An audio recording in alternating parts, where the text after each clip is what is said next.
Internet, my name is Lave, and I've seen quite a few serious Oscar-baity movies of late, so I was totally ready for some good, clean, family fun. And with the Lego Movie 2 coming out next week, I watched DreamWorks' latest animation and trilogy closer, How to Train Your Dragon: Hidden Kingdom, which picks up with Hiccup, now the leader of his clan of Vikings and dragons, rescuing other dragons to come and live with them on their island of Berk. But when a new dragon hunter arises called Gimel, and with Toothless distracted by a new love interest, Hiccup decides to go and find the Hidden Kingdom, the ancestral home of the dragons where they can all live in peace. So I really liked the first How to Train Your Dragon. I've got a real soft spot for movies that have flying sequences in it, and that movie had some awesome flying sequences in it with some awesome characters learning to do it for the first time. I have seen the second one once.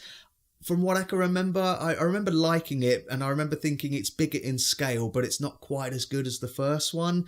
This one, they've brought the scale back down again. It's not as big story-wise, but the focus is back on the friendship between Hiccup and Toothless, which is great. But that's not to say the world they inhabit hasn't progressed and aged. This franchise has a really good sense of time, with characters growing with each new installment, and it feels more developed. It's set a year after the events of the last one, and the island of Berk is just more overcrowded now, which forms part of the reason why they want to leave. Another thing the franchise is known for is awesome visual effects and CGI work. The first two already looked amazing, and this one looks even better. So full credit to Gil Zimmerman, the cinematographer, on all three of the films. And I also noticed, walking out in the end credits, Roger Deakins got a credit as a visual consultant on the film. So the film is just visually stunning and beautiful, from the environment designs, which are practically photorealistic, but at the same time the caricatured characters don't feel out of place. The animation side of the film too, as in the actual movement of the characters, is brilliant too, especially the dragons, which are so well observed. I know dragons aren't real, and what I mean by that is that you can see the animators have referenced real life animals and used that to influence their characters.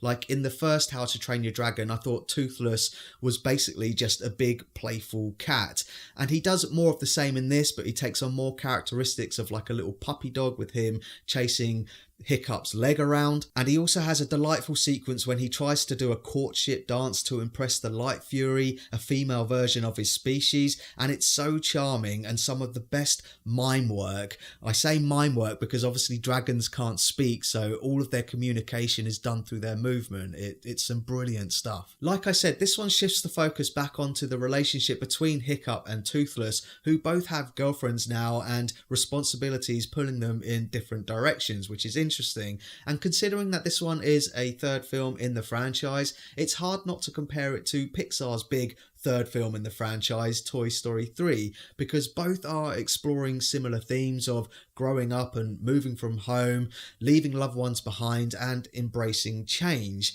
I will say that this one didn't quite reach the same emotional heights for me, but it certainly tries to. I wish it could have taken a bit more risks, but I do like the way that it wraps things up. Performance-wise, I believe the majority of the voice cast make a return, with Baruchel back as Hiccup, Cate Blanchett is back as his mum, and they managed to work in Gerard Butler with some convenient flashbacks to explain the plot and basically tell you what the Hidden Kingdom is. The only actor who hasn't returned is TJ Miller as Roughnut. They've got another guy to do an impression of TJ Miller, but Kristen Wiig is back as Tough Nut, and Jonah Hill is back as his character. He has quite a funny running gag throughout the film about fancying Hiccup's mum, which was pretty funny, but other than that, I didn't find a lot of the jokes in there too like laugh out loud funny. There is humour in it, but it wasn't as funny as I wanted it to be, and certainly a lot of the side characters, like Kit Harington's character, just felt like they were there. They didn't add anything to the story whatsoever. F. Murray Abrahams gives a good vocal performance as the villain Gimel, or Gimmo as he's called,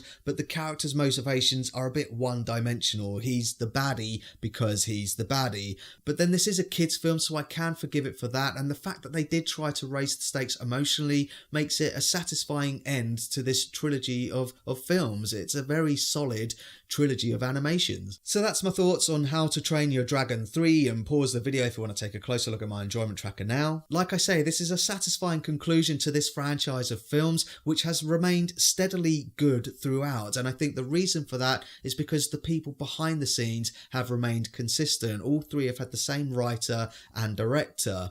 It's not quite as heartwarming or heart-wrenching as the Toy Story franchise for me, but then I grew up with the Toy Story franchise. I think kids who have grown up with these characters might love it even more and find this one particularly enjoyable. So thanks very much for watching this review. As always, I really appreciate you watching. If you can, give this video a like and don't forget to share the Lave.